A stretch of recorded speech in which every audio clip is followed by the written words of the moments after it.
कृपादुकामेव बन्धानान् मृत्योर्मुक्षि रामामृताद स्वाहा लक्ष्मीश्च पत्न्या बाहोरात्रे पार्श्वे नक्षत्राणि रूपां शिवे ब्रह्मा शरण्येकाराहुं एकार सर्वालोकं एकार स्वाहा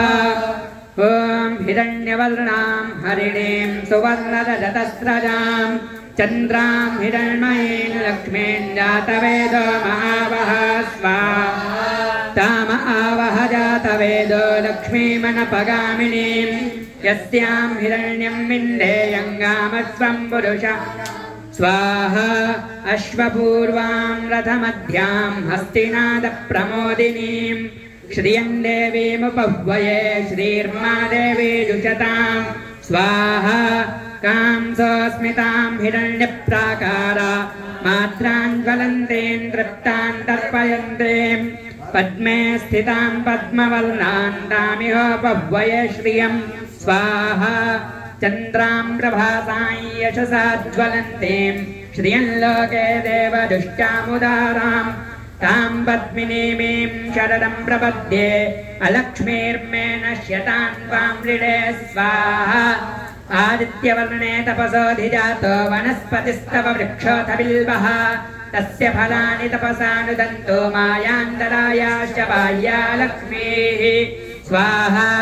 उपैति मां देवसखः कीर्तिश्चामरिणा सह प्रादुर्भूतोऽस्मि राष्ट्रेऽस्मिन् कीर्तिमृद्धिं ददातु मे स्वाहा क्षुत्पिपासामलान् ज्येष्ठामलक्ष्मीन्नाशयाम्यहम्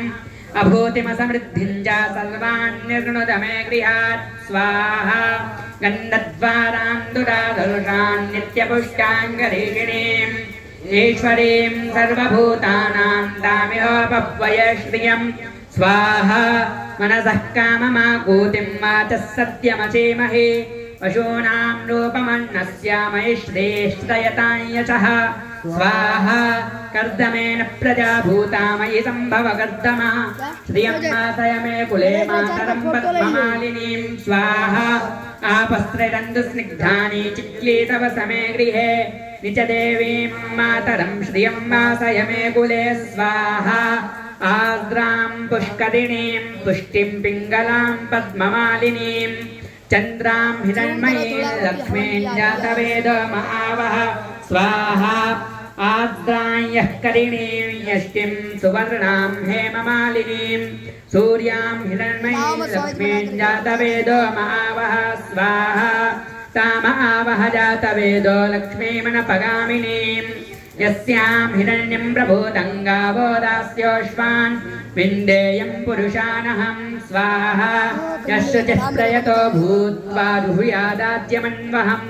सूक्तं पञ्चदशं च श्रीकामस्ततं जपेत् स्वाहा महालक्ष्मी च विद्महे विष्णुपत्न्यै च धीमहि तन्नो लक्ष्मी प्रचोदयात् स्वाहा।